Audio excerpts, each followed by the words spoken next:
your dreams, goals and desire, aspirations, it's good that you spend little more time on it and see, will this really mean something to you even after 25 years, 50 years? If you're in your deathbed, will it still mean something to you?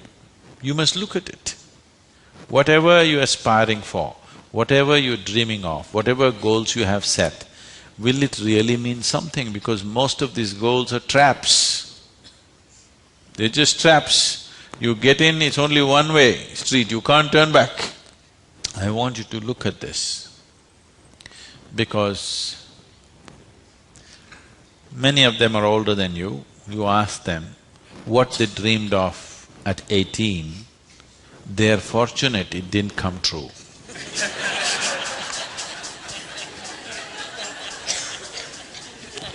Yes or no? If everything that you desired and dreamed came true in your life, could you live with it? Fortunately, many of those things got filtered and never came true, isn't it? So, it will be very good if anybody of your age, if they want to decide and fix the goals of their life, it'll be very good if they take a break from all influence that's around them. Social influences, family influences, other influences, withdraw somewhere, that's why an ashram. Withdraw somewhere, sit down, meditate, bring yourself to a certain level of clarity and joy. When you're very happy and clear, you must decide. Not in desperation you set goals. Desperate goals that you set will mean a lot to you at that moment. Tomorrow morning you look, you don't know why you're tangled up with it. So, it'll be good. If you're fixing your life, it's best that you do it when you're very, very peaceful, happy and clear-headed, isn't it? Not influenced by anything around you, simply by yourself. Sit and decide what is it that you really want to become in your life. What is it that will be of enduring value for you, not for somebody else, for you. And you don't have to build a personality for that, you strive for that. The necessary persona will come. You must understand what a personality is. The word personality comes from the word persona. Persona means in Greek or in Latin, I'm sorry, is a mask. This is a mask that they used to use in old theaters. Now the same people will be playing many roles. Let's say Ramayana is happening. You have to play Rama's role also and Sita's role also and Lakshman's role also. For everything there's one mask. You hold this mask and speak like Rama, keep it down. Hold this mask and speak like Sita, keep it down. Hold this and speak like Hanuman and keep it down. This is how the plays were done.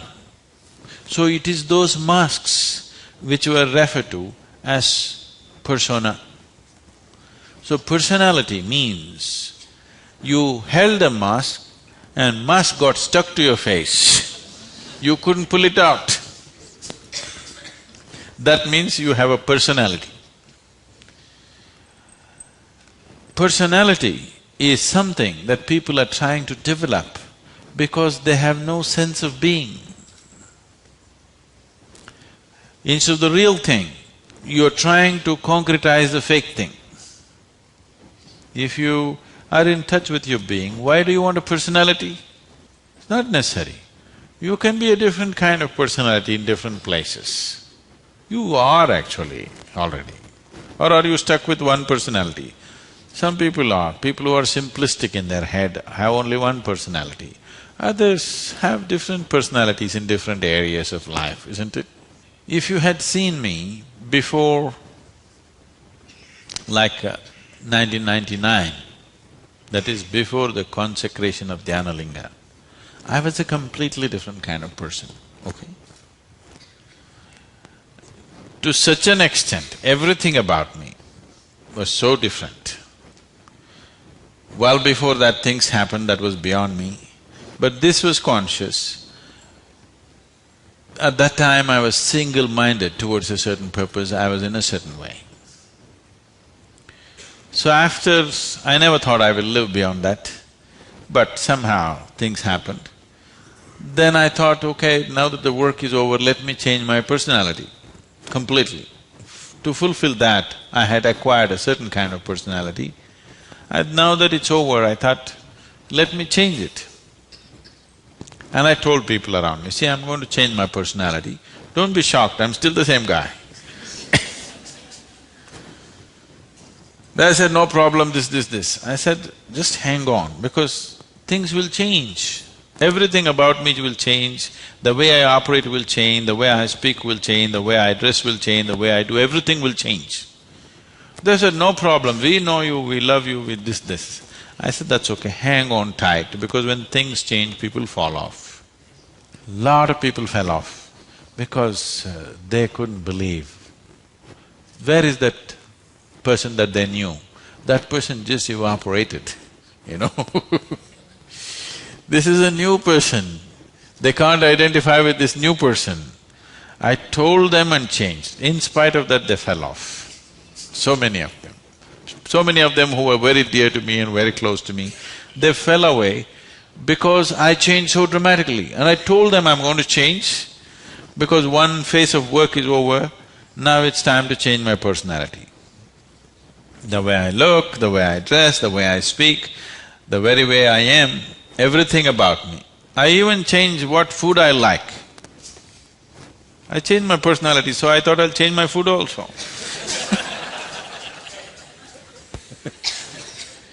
So personality is something that you have taken on, but you have become so unconscious about it that you think it's for real. You're asking how to develop, that means you're making it up, right? Another word for developing is making up, isn't it? You're making it up. Make it up whichever way is suitable for your kind of activity, but you must be able to keep it down. If it gets stuck to your face, then it becomes misery. Then all suffering will come to you. You can take on any kind of personality, but when you want to keep it down, you must be able to keep it down. There was a sage. He was so wise. People went to him and crowds gathered. Then the king went to him and the king saw such a wise man should be in his court. So he told the sage, you must come and become my chief minister, because a wise man like you shouldn't go away sitting under a tree. You must be useful for the people. The sage said, see, that's fine, but I have a condition. You must give me a room in your palace where I will spend every day 1 hour. You should never peep into that room, you should never ask me what it's about, you should never break into it, nothing. This room should be left unexplored by yourself, your servants, your secret agents and everybody. King thought, that's not a problem. What's the problem with me? You want your room, why do I want to look into your room? Take it. Then whenever any important meeting is to come, this man who's sage, now who's become a minister, so he's wearing appropriate clothes for the palace, but he goes in to this room and locks himself for 1 hour and comes out. A few months and years passed, but then after that king's curiosity, it even got us to Mars. He wants to know what the hell is he doing inside. So rumors started all around, oh, he's doing something, he's got somebody inside, maybe he's an enemy agent, he suddenly landed here, what is he doing there, what is he doing there? Everybody, the whole palace started buzzing around with what is he doing in this room. Everybody wants to see what's in the room, but it's always locked, he goes in, spends time there and comes out. Especially when something important is to be done, he goes in. All kinds of rumors happened. So, One day, king couldn't hold it. King asked this man, "I want to see what's in that room." He said, "Well, there's a promise you've given me. If you break the promise, I will leave." So he contained it. He doesn't want to lose the man. He's too wise.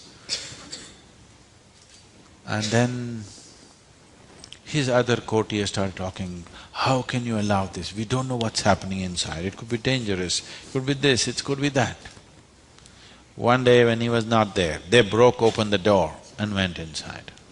They looked around, the room is empty, no furniture, no nothing, just empty room. They looked, nothing. Then what does he do here? Then in one corner they saw very, worn out clothing hanging there and a begging bowl. They went. They couldn't make out what this is. Then he came in. He said, "Well, you wanted to see, you have seen." The king asked, "What do you do here?"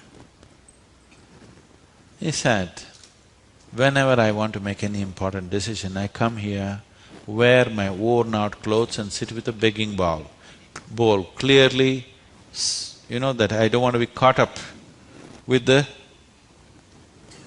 all the things of the palace. I want my wisdom not to be lost in these clothes and in this jewelry and in this stuff.